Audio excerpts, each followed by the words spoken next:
Sí, ¿qué tal? Hola, Abraham. Pues vamos empezando, nada más bueno, esperamos que se cargue la presentación de Marco.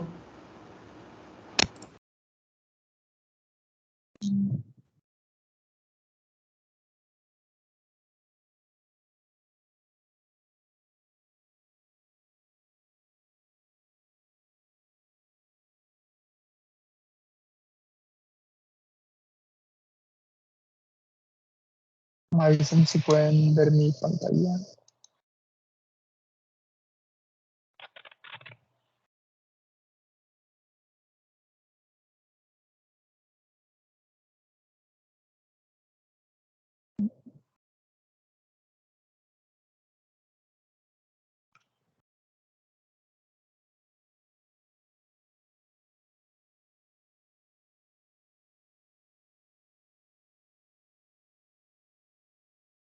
¿Pueden ver mi pantalla?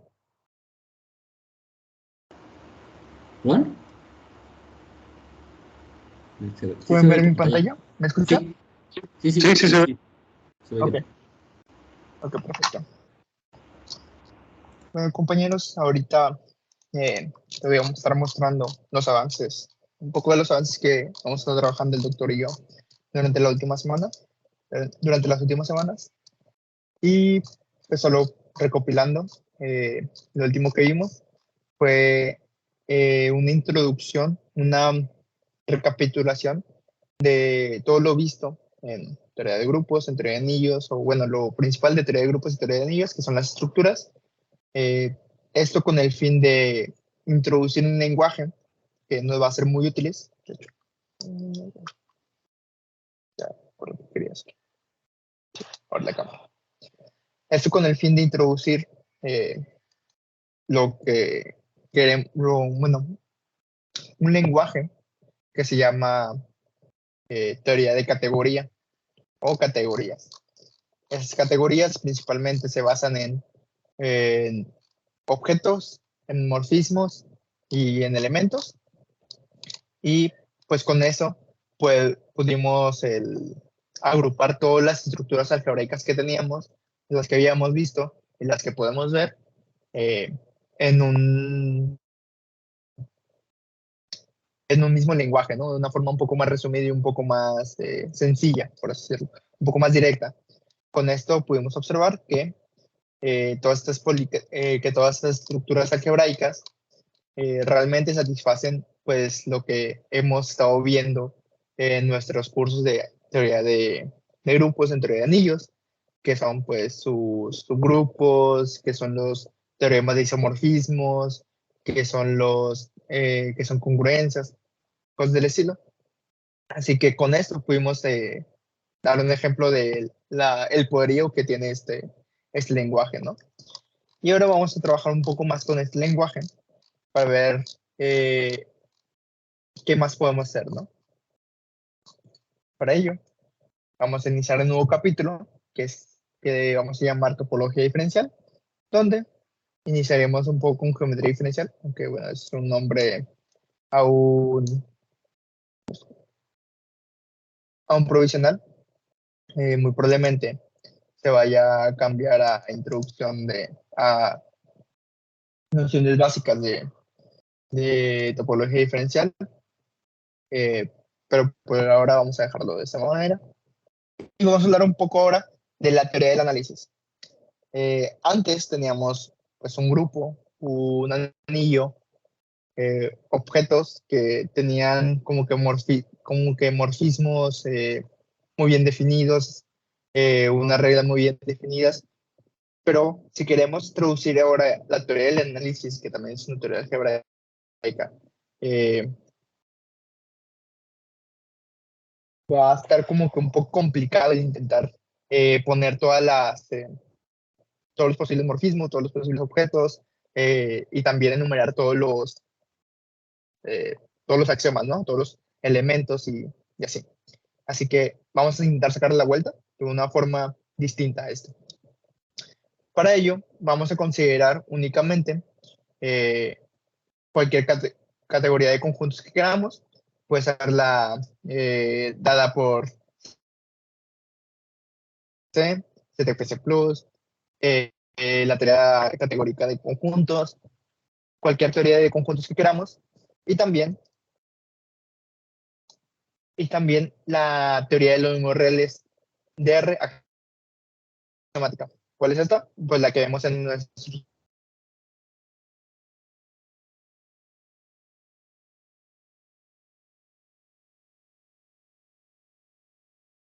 Como que se cortó tu micrófono. Sí, me acordé como por un segundo. No. Ok. ¿Hasta dónde escucharon? ¿Hasta qué parte Hasta, escucharon? no, se acaba de cortar hace como unos 2 segundos. Ah, ok. Bueno, pues esta teoría de números reales axiomática es la que conocemos de siempre, ¿no? De la teoría de análisis. Únicamente vamos a agarrar esa teoría y vamos a ponerla con todos sus morfismos, con todas sus representaciones. Y vamos a transformarla en una teoría llamada teoría de análisis. Para esto, se va a considerar aquella teoría de análisis como la conformada por objetos como U y Rn, que Rn es pues todos los productos de R, y U, conjuntos abiertos de este Rn. Estos van a ser todos nuestros objetos. Recordemos que para una teoría o una categoría necesitamos objetos, necesitamos decir cuáles son sus objetos, cuáles son sus morfismos y cuáles son sus elementos. Sus morfismos van a ser todas las funciones de clase infinita que van de un subconjunto 1 a un subconjunto 2, que son las funciones suaves. Las podemos recordar de esa manera. Los elementos son únicamente los elementos de esos subconjuntos, ¿no? Es conjuntos abiertos.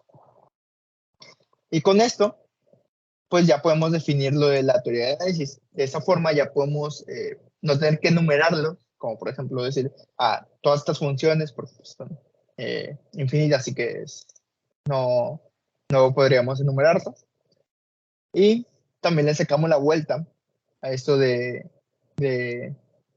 cómo describir esta teoría de análisis de forma explícita.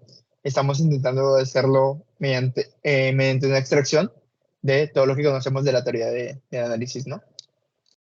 Y a eso se le va a conocer la teoría de análisis. También vamos a llamar a unos objetos especiales como el objeto nulo. El objeto nulo únicamente va a ser la representación de la teoría de análisis en algo que vamos a llamar ahorita como teoría de álgebras fisiológicas. Vamos primero con la teoría de álgebras fisiológicas. La teoría de álgebras fisiológicas es una teoría conformada por una teoría donde a cada objeto de la teoría de análisis se le asigna un objeto en la teoría de álgebras fisiológicas. A R se le asigna un A en cursiva, Rn a N. Si tenemos un U, que es subconjunto de Rn, entonces vamos a decir que el respectivo objeto en nuestra teoría de álgebras fisiológicas es esta U garigoleada. Y tenemos unos morfismos, bueno, van a ser nuestros objetos, estos. Los morfismos simplemente va a ser que si tenemos un U sub 1 y un U sub 2, un subconjunto de un U sub 2, decimos que un morfismo denotado por I subíndice 1 a subíndice 2, que va de aquí a acá, eso van a ser los morfismos de nuestra teoría. Sí. Y los objetos... Ahí los U1, U2, pues más bien que quieres que sean garicoleados, ¿no? Porque van a estar en tu teoría esta de las Sí, aquí. álgebras psicológicas. Ajá. Ajá, aquí Y también. usualmente se ponen el U1 y el U2 se ponen al revés. Pues realmente no importa mucho, no sé, esto decidir, pero sí es como, digamos, estándar poner el U1 arriba, ¿no? Entonces el chiste es que como que se cancele el de arriba con el de abajo. Ok. Darte un comentario.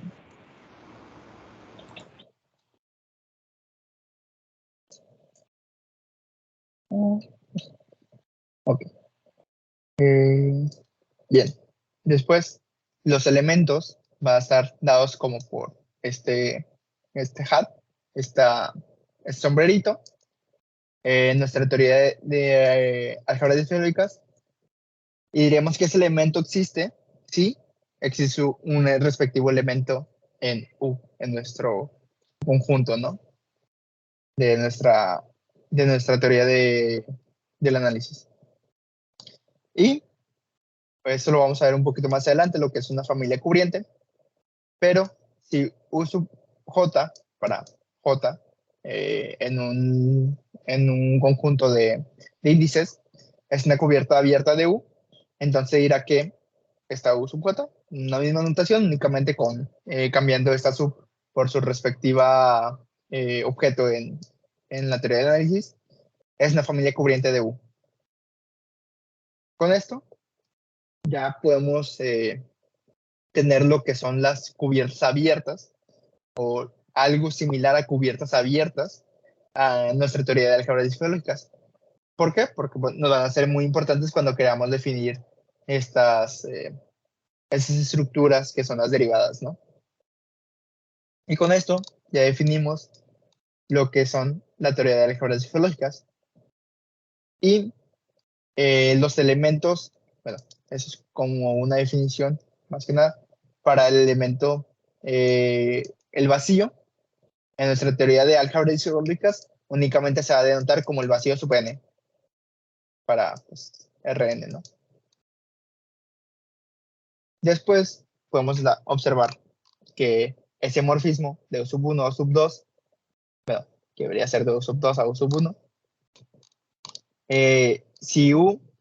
si tenemos dos objetos iguales, entonces este morfismo es realmente el functor de identidad, porque pues si nos retomamos a la definición de functor, todos los objetos de aquí tienen que estar acá y los morfismos de aquí tienen que estar acá. O sea, es realmente una traducción un poco más general de lo que significa una función. Así que pues se puede tomar como si un conjunto aquí, si un conjunto es igual a otro, entonces una función, esta función es la función de identidad, ¿no? O puedes tener la función de identidad. Después también tenemos que, bueno, esto nos va a ser útil para un poquito más adelante, que es otra forma de notar a los objetos en nuestra teoría de álgebras, disjuntivas, que es con esta hat, con este sombrerito. De hecho, lo usamos para hablar de los elementos. Únicamente es para tener una notación. Y también nos va a servir porque este sombrerito también tiene un sombrerito invertido y nos puede ayudar para cuando tengamos cuando queramos referirnos desde la teoría de álgebras disjuntivas a la teoría del análisis de forma al revés, ¿no? O sea, si tenemos el objeto en la teoría de álgebras disjuntivas, entonces tenemos este objeto, ¿no? Pero si queremos referirnos a cuál es su objeto en la teoría de análisis, es únicamente quitar el gorrito, así que pues le vamos a poner un gorrito invertido. Aquí debería haber un gorrito invertido.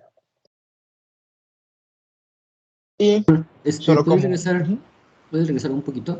Pues, Ajá. un poquito más.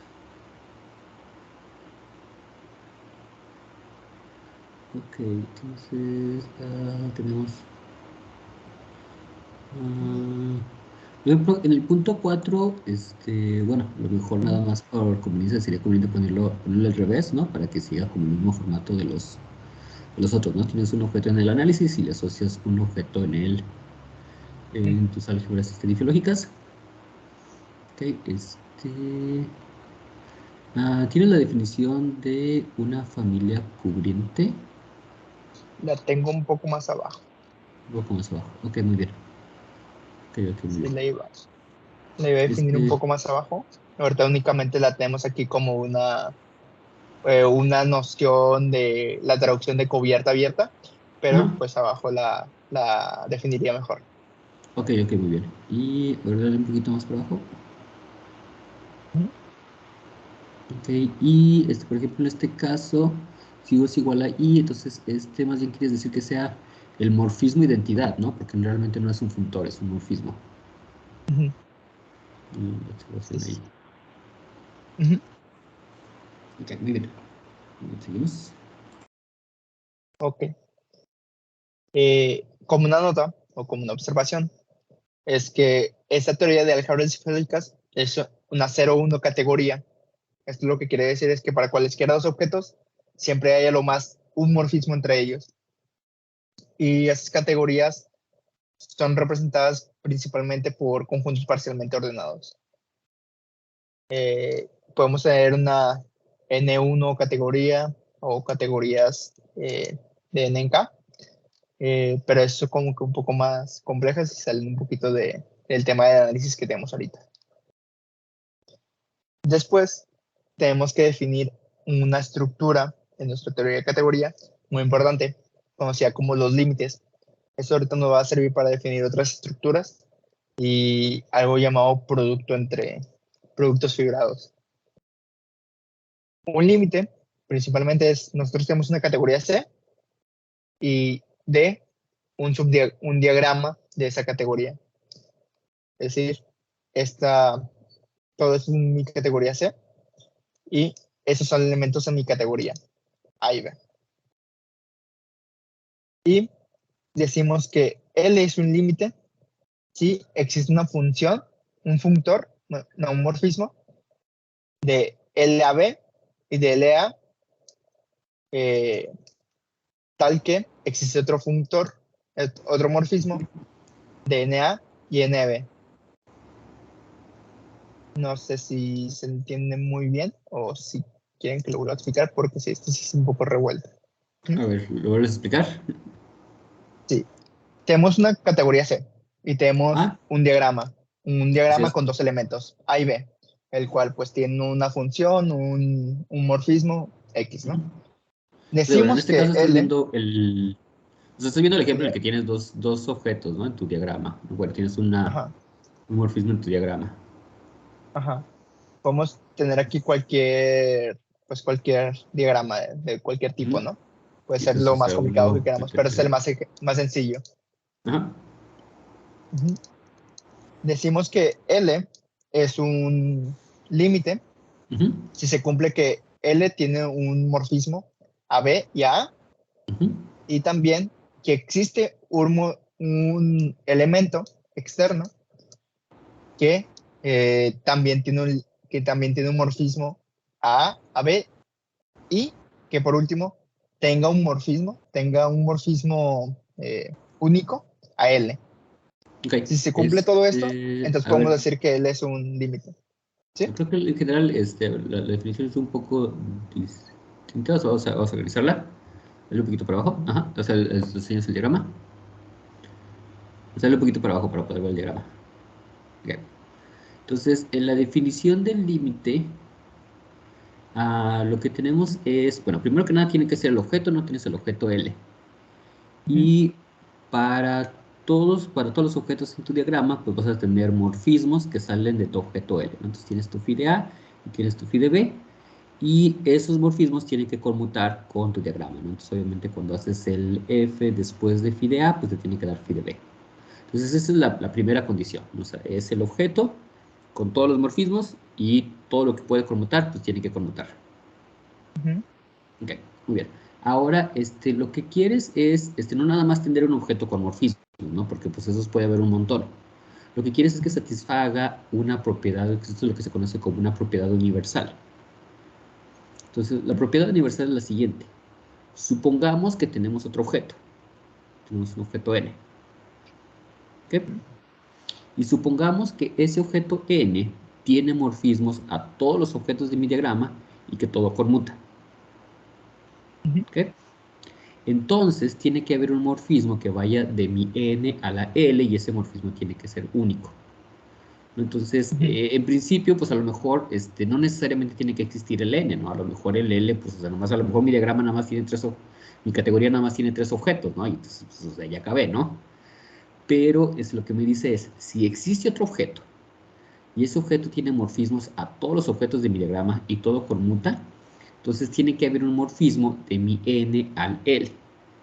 Entonces, en cierto sentido, el L es como especial, ¿no? Es de alguna manera el, ¿cómo decirlo? Como, quiero decir más pequeño, pero no sé si más pequeño sea lo correcto, como que es o sea, tener funciones a todos los objetos de mi diagrama, esencialmente es lo mismo que tener un morfismo a mi L. ¿No? Porque si te fijas, si tienes un morfismo de tu N al L, pues entonces compones con todos los fideas y vas a tener morfismos de todos los Ns a todos los elementos de mi diagrama y todo va a conmutar.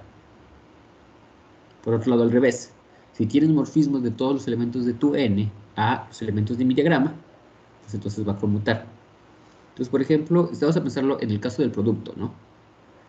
Cuando tenemos un producto, lo que estoy diciendo es que cuando tengo un morfismo a los dos elementos de mi producto, pues entonces obviamente tengo una función que va al producto. Y eso es lo que lo hace que sea universal, ¿no? Que de alguna manera lo caracterice de manera casi única. Entonces, la lógica es, existe el objeto, existen los morfismos, ¿no? Esos existen siempre. Y tienen la propiedad universal. La propiedad universal es, si existe otro objeto con morfismos, entonces tiene que existir un único alfa que hace que todo conmute. Entonces igual, como el inciso B, a lo mejor lo mueves para abajo, ¿no? No sé, para el otro lado. Yo lo pongo No, como sí está, no, condición. no, ese sí está bien, ese sí está bien. No, si tienes otro objeto en C, ¿quién es C? No. Sí, no, sí, ponerlo como la condición de abajo, ¿no? De que si existe otro objeto en C con morfismos, entonces existe un único alfa tal que todo eso conmuta.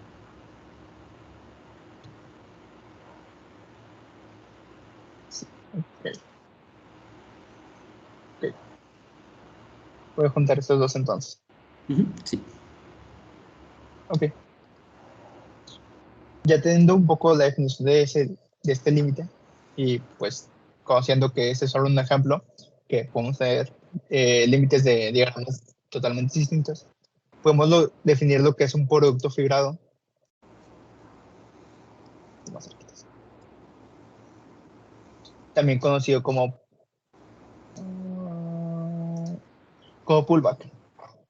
Un pullback es únicamente el límite de este diagrama, donde tenemos tres objetos, A, B y C. Es un pullback. Y un push-up, algo que tenemos que tener en cuenta es que siempre que tenemos un diagrama, podemos hacer su codiagrama como que un poco volteado. Es decir, si tenemos un pullback, podemos hacer no sería un pullback, sino un push-up. Pero ahorita podamos ver un producto, vamos a ver que existe también un coproducto. ¿Qué quiere decir esto? Que si tenemos el límite de esta forma, podemos tener un push-up que es únicamente intercambiar ese valor de C, ¿no? Ese sería lo que se referiría a lo que es un push-up, que sería el límite de este diagrama realmente. Así es, ¿no? Entonces le agarras el diagrama que tenías, le das la vuelta a todas las flechitas y pues ya te queda el codiagrama, ¿no? Sí, sí.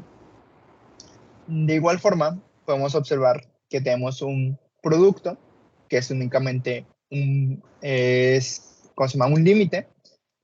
El límite es A cruz B con respecto a esos elementos, donde el elemento 1 es un elemento especial, es el elemento que únicamente solo tiene un único objeto, que es el 1. Entonces, el 1 normalmente se conoce como el objeto terminal, ¿sí? Porque es el que está Ajá. como, digamos, al final de mis flechitas, ¿no? Porque todos van hacia él, ¿no? Entonces ahí terminan. Entonces el Sí. inicial va al revés, ¿no? O sea, tienes un único morfismo que va a todos lados y no tienes la definición de objeto terminal, ¿verdad? Objeto terminal. No, tengo la definición de objeto maximal. Objeto maximal, ok. Entonces, si un objeto terminal es para todo otro objeto, existe un único morfismo que va de tu objeto a el objeto terminal. Entonces, en general, por ejemplo, pues la teoría de conjuntos pues, sería el conjunto con un solo elemento, ¿no? Porque lo único que puedes hacer es mandar todos tus elementos a ese elemento que tienes ahí. Muy bien. Y de igual forma, en cómo definimos el producto, podemos definir el coproducto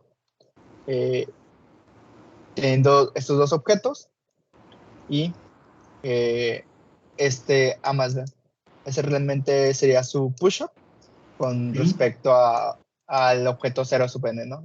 El respectivo vacío. Muy bien. Lo anterior puede ser Ok. representado. Igual aquí con comentario, por ejemplo, los infinitos n's, esos están estos viven en tu categoría esta, no, la teoría de las álgebras difiológicas, pero en general el objeto inicial va a ser único, ¿no? Entonces igual sería nada más como el único objeto vacío. Lo que pasa es que en la teoría esta de las álgebras difiológicas no vas a tener un único objeto inicial y un único objeto final, ¿no? Sino que más bien como está dividido como en pedazos, ¿no? Entonces cada pedazo tiene su objeto inicial y su objeto final. Entonces, eso igual nada más ponle, pues nada más llámale como precisamente como si fuera vacío. Sin el n, ¿no? Porque el n aquí pues no tiene mucho significado. Bueno, no está interpretado de alguna manera. Sí, bueno, esto se está utilizando más que nada por la notación de teoría de álgebra difiológicas, pero como estamos hablando de una categoría general, Así no es es. necesario ponerse eso. ¿Mm?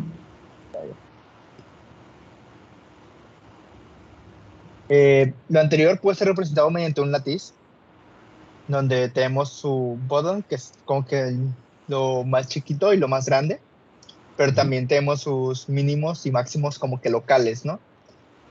El bottom es pues este objeto inicial, el objeto mínimo, que es de donde todos pueden partir, y el top es el objeto maximal, el objeto máximo al que todos pueden ir, que es el uno, y como que el mínimo local o el máximo local son estos, que pues podemos observarlos de esta forma, ¿no? Aquí. Y únicamente pues es representado mediante este látiz, que es como que el top, el bottom, y si tenemos dos categorías, pues es el objeto mínimo y el objeto máximo, y así. Y un poco, pues, aglomerando toda esta información, vamos a observarla de esta forma, donde este es el objeto mínimo, es el objeto es un objeto como que maximal, y aquí tenemos nuestro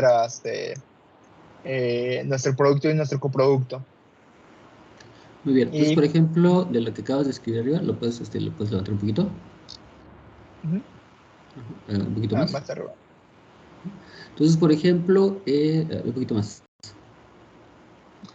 Por ejemplo, cuando tienes una latiz la puedes ver como una categoría en el cual, cuando tienes que un objeto es menor o igual que el otro, lo que haces es que defines un morfismo de inclusión, ¿no? Que vaya de uno al otro.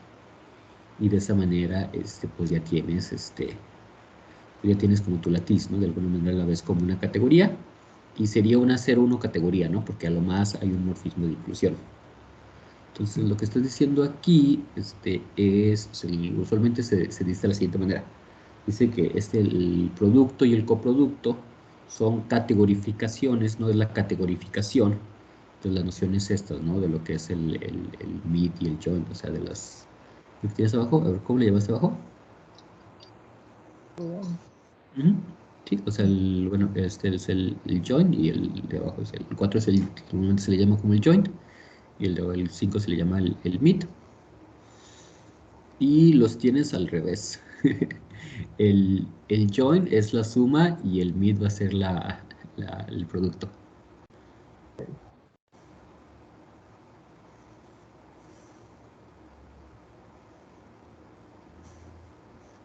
Ese es el producto.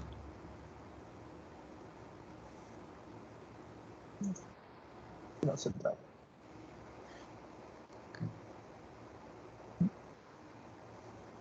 No se trata.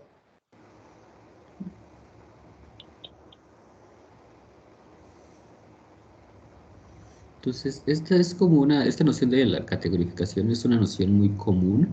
Inicialmente dice que operaciones que usualmente nosotros asociamos a conjuntos, a veces se pueden reinterpretar, o a conjuntos ordenados, a veces se pueden reinterpretar en teoría de categorías.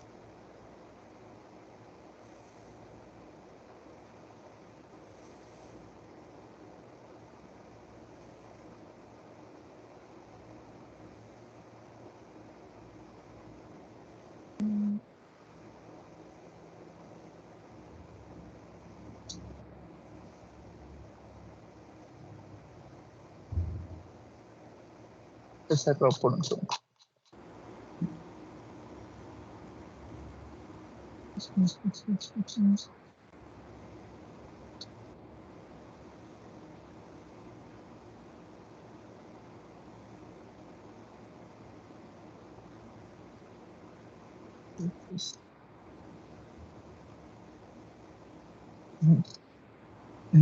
Ok, muy bien. Y pues, bueno, aquí pues tenemos un diagrama que pues muestra toda esta, que aglomera toda esta información, donde el producto usual de nuestra entre de conjuntos, pues lo solemos denotar como el producto, y la suma es más que nada la unión. Y aquí hay algo interesante, que es un teorema, pero también es muy sencillo de demostrar, que es que si L y N son pullbacks de una categoría, entonces L y N son isomorfos de manera única. Esto es muy fácil de observar, dado que, pues, si N fuera un pullback, entonces todo objeto diferente de N debería satisfacer un diagrama similar, ¿no? Únicamente con esos tres. Y L es otro objeto, así que L podría estar aquí.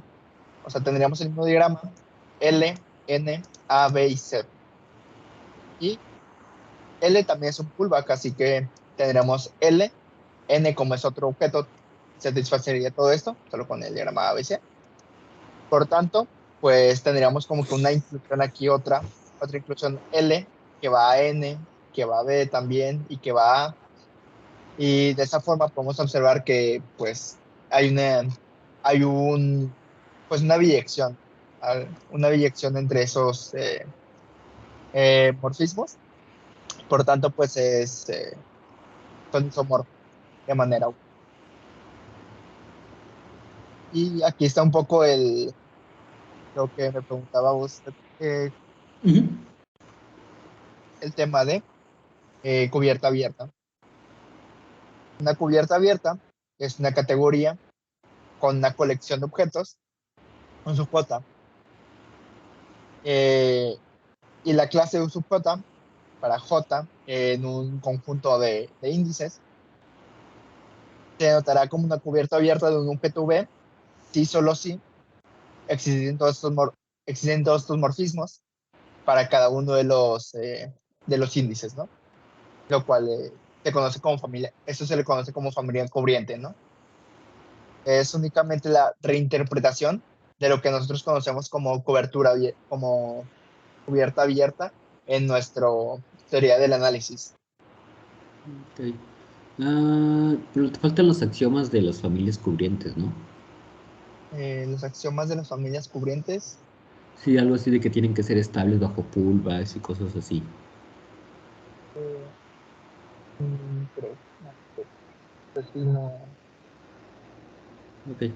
Sí, luego lo verificamos. Sí, esa definición hay que agregarle un poquito más porque la parte de ser familia cubrientes es un poquito más delicada. Ok. Y finalmente, podemos denotar lo que se conoce como un sitio a una categoría con una cobertura J. Y pues al par se le conoce como el sitio. Todo Muy bien. esto, todo lo que estamos intentando hacer ahorita es intentar traducir o intentar reinterpretar lo que es nuestra teoría de análisis, lo que vemos en análisis real, en análisis 1, pero ahora en el lenguaje de teoría de categoría. Esto para trabajarlo de una forma un poco más generalizada, todo lo que vamos a, a generalizar, vale la redundancia, posteriormente, para hablar sobre productos fibrados, para hablar eh, sobre fibras, sobre sobre diferentes objetos que nos va a servir mucho para cuando queramos enfocarnos en eh, estas estructuras diferenciales, esas álgebras difrológicas. Y pues hasta aquí es donde tengo pensado hablar, porque ya lo otro seguimos trabajando. Sí, muy bien. Pues nomás como comentario, esencialmente lo que estamos viendo aquí es, esencialmente tenemos un diccionario, ¿no? Entonces tenemos nuestra teoría del análisis, bueno, alguna teoría del análisis, ¿no? La que ustedes quieran, esa puede ser completamente axiomática, o interpretada sobre la teoría de conjuntos, o de cualquier manera.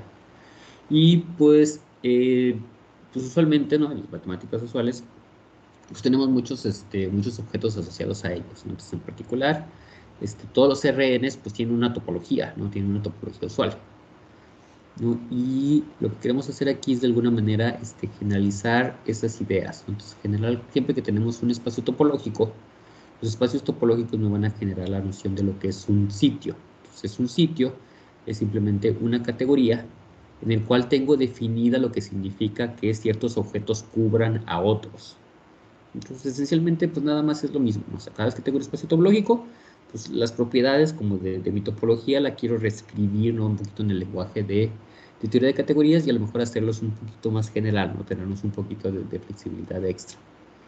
Entonces, usualmente, un lenguaje como conveniente, ¿no? Para hablar acerca de cubiertas, de productos, intersecciones y cosas así, pues el lenguaje de los límites, ¿no? Entonces, tenemos los límites, tenemos los pulvas, ¿no? Que son ejemplos de límites, ¿no? Tenemos los puchados, que son ejemplos de colímites, ¿no? Ese tipo de cosas.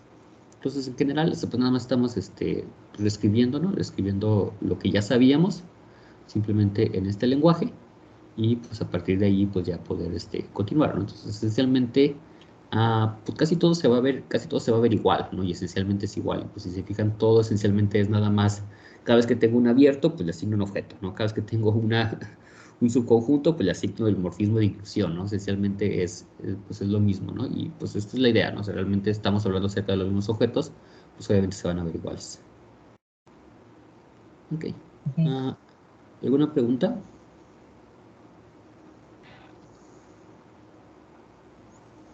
Ok, muy bien, pues entonces lo dejamos aquí. Vamos a un aplauso virtual a Marco, presentación. Aquí está. Okay. Y Marco, no te olvides de mandarme tu resumen de lo del curso de verano, que quisiera ya Sí, mandar ya la sé. convocatoria más tardar mañana. Y pues bueno, pues nos vemos a ver, igual. Pero igual la próxima Pero, semana, vamos pendiente, la próxima semana es la última semana de clases.